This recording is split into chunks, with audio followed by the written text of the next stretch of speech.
Hey guys, welcome to Tuesday's video. Today what I'm going to do here really quick, different than we did last week here. I'm going to run through the warm-up exercises for you just really quick because today's video is going to be a lot shorter. So as far as the kicks and techniques that we're going to work on for you guys, so it's going to give me a little bit of time to go over those warm-up exercises for you. So one thing I will always suggest, now that our weather is getting warmer too, go ahead and take a small little walk or take a quick little 2 to 3 minute jog, something like that, before even doing your warm-up exercises. Then do your warm-up exercises and then come in for the class. What you're going to do during that time of walking or jogging, it's not just going to help your body get prepared for what we're going to do, but you're going to get your mind staged. Now, what I mean by staged is, obviously we know, you got to be mentally ready for any physical activity that you're going to do. You may, however, sometimes be mentally ready for it, meaning your mind knows, okay, I'm going to go, we got to go do this. I'm going to put this time in and work and exercise and activity in. But sometimes when you go to do it, you're still struggling, you're still having a hard time, it's still exhausting, you still get tired out really quick. The mind was ready. It was mentally ready, but it wasn't staged, meaning it wasn't prepared to actually have your body produce the work. I went through a bout of this here just a couple of days ago on my last run. Been running outside. And mentally I knew, okay, I'm going to go run today.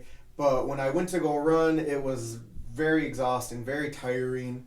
And just, I didn't feel like it was a very good run. Mentally, and that helped me realize, mentally I was ready for the run, but my mind wasn't staged, wasn't prepared to do the activity for it. So, as you're doing your walk or your little jog, whatever you're going to do here before you do your warm-ups, and you don't have to, it's just a suggestion.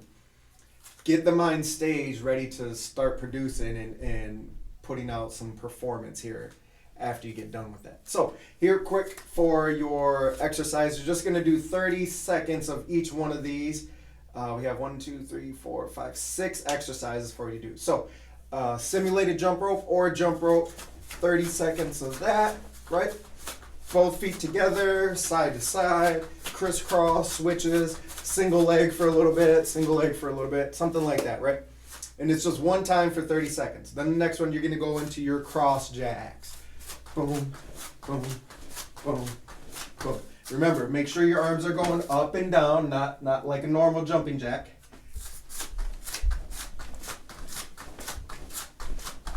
Right? And then feet out, cross, with the arm movement at the same time. So remember, that's a coordination one. That's going to get that left and right hemisphere of the brain firing together. The next one is going to be your front kick squats, 30 seconds. So hands on the hips, or you can put your hands behind your head because you are doing the squat, or you can just keep them up like your guarding stance here. Front kick, squat, front kick, squat. Again, we're not concerned on how many you're doing because it's just going to be for the time limit. Next one, burpee with a push-up. Squat down, hands out, kick the feet back, push up. Feet back in, jump, right? That's one whole burpee push-up, burpee with the push-up there. Again, just time limit. Lateral jumps, single legs, very simple and easy on these on this one here, you guys. You're just gonna lateral hop one leg back and forth. A small little bounce. Okay, since it's only for a time limit and you're not trying to go for height or distance, what we want to work on is coordination. Boom. If I'm landing on one leg here, I got my left hand in front. You can see I'm kind of leaning forward a little bit to adjust the balance, to adjust the body for balancing. And then I switch back. Rotating those arms and feet. So skater jumps, lateral jumps, whichever one you want to call it. 30 seconds of those. And then the last one is going to be jumping jack with a toe touch. So like this here. Boom. Hup. Hup. Hup. Now, on the toe touch.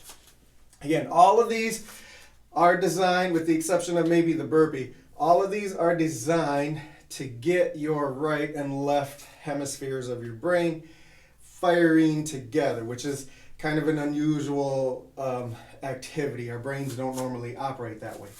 So when we force our bodies to do these movements, it helps it so that it can work together like that. So when you're doing that one there, you're jumping jack with your toe touch, right hand, left foot. Left hand, right foot.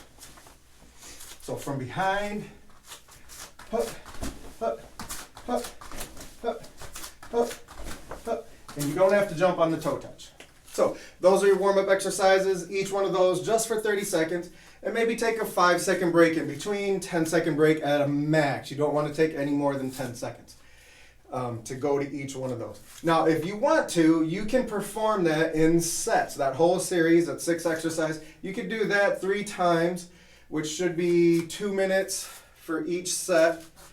So 6 total minutes, you know, of your activity. Or if that's something you want to do later on and think, oh, you know, that's a nice, easy warm-up exercise routine. Get the blood going, burn a few little calories, wake the mind up there. You know, go ahead and throw that in somewhere throughout your day. 6 with the little breaks in between, let's say 8 minutes. 8 minutes of time frame to just get some blood going in that body. Okay, now here we go. For the kicks this week here, we're going to work on some combination kicks. Front kick, roundhouse kick, side kick. Very simple and easy, right? Some traditional fundamental kicks here. However, we're going to change them up for the belt level group. So for white belt, yellow belts, any stripes in between there too. You're going to work on your front kick, hup, roundhouse kick, hup, side kick, hup, back down. Now you notice the way I'm doing that kind of smooth and slow too, because I want you to see the transitioning of the body and the staging of each posture, each stance. Or not stance, but each, I just lost my train of thought here.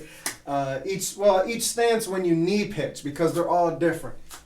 Front kick knee pitch, roundhouse kick knee pitch, side kick knee pitch, right? All 3 of those are different. So you start one way, then you turn a little bit, then you turn a lot. That's why it's front, round, and side kick. So you get that full rotation in there. Okay, so that's for your white belt, yellow belt. Watch again. Front kick, land back down, roundhouse kick, and always going back behind you. We're not landing down to the front like kind of we normally do in our normal classes. Then your side kick. Back down. Now for the orange and green belts, you guys are going to do the same thing, and these are all the stripes in between again. You're going to do the same thing, however, you're not going to put your foot back down behind you. You're going to front kick, roundhouse kick, side kick. Front kick, roundhouse kick, side kick. And that's your 1. Front kick, roundhouse kick, side kick. Now you might notice on the side kick there, I do one less little bit of an extra pivot on my heel, turning my foot on my base leg, so that way it helps me get in the proper side kick posture, side kick position. Okay, one more time there. Front kick, roundhouse kick, side kick. These should all be relatively higher, belt level and above. But for, I want to say, the orange-green belt, you should be kicking maybe chest level area. For the next belt levels, which is going to be your blue, reds, and blacks, chest, face level area. Okay, so, yep, so that was orange, oh, actually that was orange belt, green belt, and blue belt for that one. Again, let me do that one again. My mistake there. Orange, green, and blue, you're going to throw all 3 kicks, same leg without putting the foot down. Hup, hup, hup, come back down. Hup, hup, hup, then back down. All right, now for your red and black belts, same thing, except you're going to jump on each kick and then pivot over without putting the foot down. So you're going to start with the rear leg here first for the red and black belts. Jump up, front kick, hup. Then you're going to jump and roundhouse kick, hup. Then jump and side kick, hup. then back down. Again, jump front kick, hop, hold that leg up, jump around, hop, jump side, hop, then back down. If you have something to hit, I would suggest practicing a few times in the air, then doing it on your sets on something to hit. So a bag or paddle, or if you're going to be outside and you want to just kind of tap a tree, something like that. That can help you gain control and get better posture on these kicks here.